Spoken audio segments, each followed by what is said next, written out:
Rod cement ছাড়াই দাঁড়িয়ে আছে ৭ ভাইয়ের নির্মিত ঐতিহাসিক চক মসজিদ। প্রায় ২০০ বছর ধরে মসজিদটি কালের সাক্ষী হয়ে রয়েছে।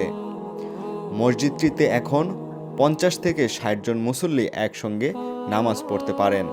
অনেকের মতে মসজিদটি প্রাচীন মসজিদের মধ্যে সবচেয়ে ছোট মসজিদ। ময়মনসিংহ সিটি কর্পোরেশনের ৩০ নং ওয়ার্ডের কিসমত চক গ্রামের বাসিন্দারা জানান, প্রায় ২০০ বছর আগে আবেদ আলী ব্যাপারী সহ তারা ৭ ভাই মিলে মসজিদটি নির্মাণ করেন। মসজিদটি নির্মাণ করতে চুন ও সুরকির ব্যবহার করেন তারা। এই মসজিদটির জন্য তারা ৪ একর জমি দান করে গিয়েছেন। প্রাচীর ঐতিহ্য হচ্ছে আমাদের বাপ দাদা যারা আছেন ওনারা আসলে এই মসজিদটাকে অত্যন্ত খুব যত্ন সহকারে নিজেরাই তারা ইট বানিয়ে নিজেদের মতো করে আসলে এই মসজিদটা বানিয়েছে। আর এই মসজিদটা যখন আসলে তখন আসলে আমাদের এই বাংলাদেশে সিমেন্ট বা রডের কোনো প্রচলন ছিল না। তারা চুন এবং সুরকি দ্বারা এই মসজিদটা নির্মাণ করেছে। আমার জন্মের পরে তো না মসজিদটা আমি দেখতেছি এরকমই।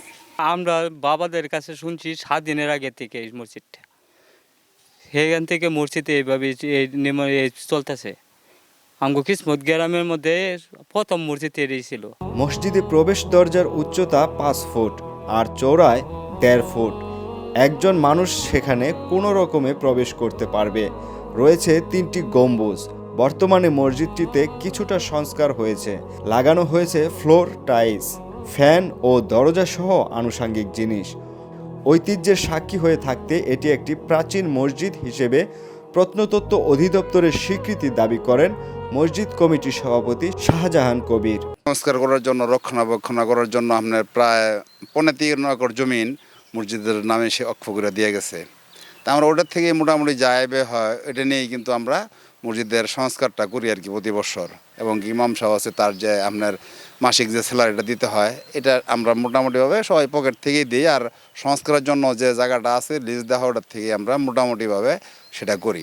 প্রত্নতত্ত্ব যে আপনার অধিদপ্তরটা আছে তারা হয়তোবা যদি এদিকে একটু দৃষ্টি দিলে আমরা হয়তোবা এই যে পুরানো মসজিদটা এটা হয়তোবা যে আমাদের পূর্বপুরুষের একটা স্থাপিত এটা একটা আপনার পূর্ব প্রসার হইলো, এদিকে যদি হয়তো ওনারা যদি দৃষ্টি দেয় তাহলে হয়তোবা আমরা আশা করি যে এদিকে আমরা একটু উপকৃত হইলাম, কিংবা এটা দেশবাসী তারাও জানলো যে আসলে এই জায়গায় এত গ্রামের ভিতরে যে এত দিন আগের একটা মসজিদ এখানে আছে, কিন্তু এটা এখনও রক্ষণাবেক্ষণ ঠিক মতো চলতেছে। তাহলে ওই দিকে আর কি আমরা অনুরোধ করবো যে ওই সংস্থারা যেন এদিকে একটু দৃষ্টি আকর্ষণ করে। উল্লেখ্য, সেলিম ব্যাপারী প্রথম এ মসজিদ নির্মাণ কাজ শুরু করেন। বর্তমানে গ্রামের মানুষ এলাকার নাম অনুসারে মসজিদটির নামকরণ করেন কিসমত চক জামে মসজিদ। মসজিদের পাশেই রয়েছে গোরস্থান, যেখানে মসজিদ নির্মাণকারী ৭ ভাই সহ চিরনিদ্রায় শুয়ে আছেন আরও অনেকেই। শেখ সজীব, ময়মনসিংহ 24 টিভি।